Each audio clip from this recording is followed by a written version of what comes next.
Moreover, even if the FEMA and ASCE personnel themselves, as thinking individuals, rejected the administration's claim, according to which the airplane impacts and resulting fires sufficed to bring down all 3 buildings, they could not have published a FEMA ASCE report challenging that claim. The 9/11 Commission. Although it was widely called an independent commission, the 9/11 Commission was, in reality, not at all independent from the Bush-Cheney White House.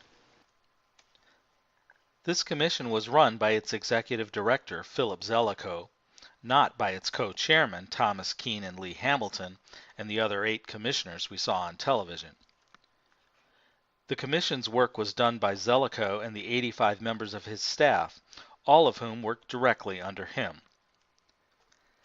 This meant that, as New York Times reporter Philip Shannon wrote, none of the commissioners had, quote, a staff member of their own, typical on these sorts of independent commissions, end quote.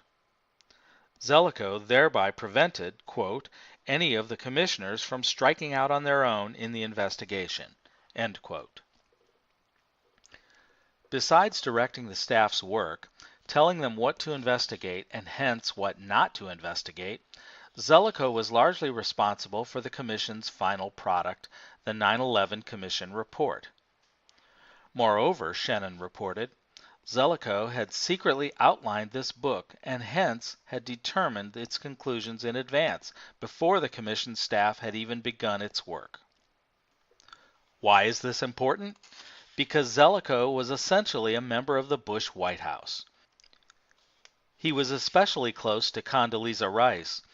He had served with her in the National Security Council during the presidency of the senior George Bush. When the Republicans were out of power during the Clinton years, he co-authored a book with her. Then, when Rice was appointed National Security Advisor to the second President Bush, she brought on Zelikow to help with the transition to the new National Security Council, after which Zelikow was appointed by Bush to the President's Foreign Intelligence Advisory Board. Finally, in 2002, when Rice had the responsibility of producing the National Security Strategy of the United States of America, NSS 2002, she turned this task over to Zelikow. This last fact is especially important because NSS 2002 used the 9/11 attacks to justify a new doctrine of preemptive war, which was desired by Cheney and other hawks in the administration. In enunciating this new doctrine, the United States, using 9/11 as the justification, gave itself permission to attack other countries even if they posed no imminent threat. This was a fateful document because, as Shannon pointed out, it was used to, quote, justify a preemptive strike on Iraq, end quote. Given the possibility that the 9/11 attacks were orchestrated or at least assisted by the Bush-Cheney administration, in part to have a pretext to attack Afghanistan and Iraq, the 9/11 Commission should have asked whether there was evidence to support this alternative account. The alternative account of 9/11 had been widely explored on the internet and publicly rejected by the Bush administration, so it cannot be claimed that the Commission was not aware of it. The Commission, therefore, should have been run by someone who is completely independent of this administration. Seen in this light, Philip Zelikow, who was essentially a member of this administration and had used 9/11 to develop a doctrine that was employed to justify the attack on Iraq, was one of the worst possible choices to direct the Commission. With him in charge, the White House, insofar as it was investigated by itself, just as if the Commission had been run by Condoleezza Rice or Karl Rove, 2 members of the Bush administration with whom Zelikow remained in touch, in spite of his promise to the contrary, while he was directing the Commission. That his directorship left the Commission without a shred of independence is made especially clear by the fact that Zelikow, in making assignments to the various teams into which the staff was organized, simply presupposed the truth of the Bush-Cheney administration's claim that 9/11 was orchestrated by al-Qaeda. Although Keene and Hamilton said that the commission, unlike conspiracy theorists, started with the facts, not with a conclusion, quote, "We were not setting out to advocate one theory or interpretation of 9/11 versus another," end quote. They admitted that Zelikow gave one of the teams the task of, quote, "telling the story of al-Qaeda's most successful operation, the 9/11 attacks," end quote. There could be no clearer example of starting with a theory. The staff assignments, we now know, were based on an outline of the Commission's final report that Zelikow had prepared in advance. This startling fact, mentioned by Keene and Hamilton, was revealed more fully by Philip Shannon, who reported that it was, quote, "a detailed outline, complete with chapter headings, subheadings, and sub-subheadings," end quote.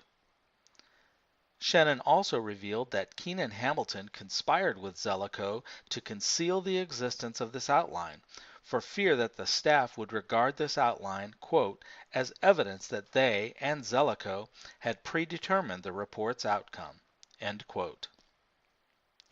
How could they possibly have concluded anything else? In fact, when the staff did learn about this outline a year later, some of them began circulating a parody entitled, quote, "The Warren Commission Report Preemptive Outline," end quote. One of its chapter headings was, quote, "Single bullet. We haven't seen the evidence yet, but really, we're sure," end quote. The point, of course, was that Zelikow's outline could have been entitled, quote, "Osama bin Laden and al-Qaeda.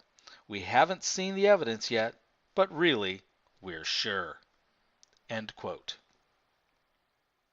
NIST, an agency of the Bush-Cheney administration.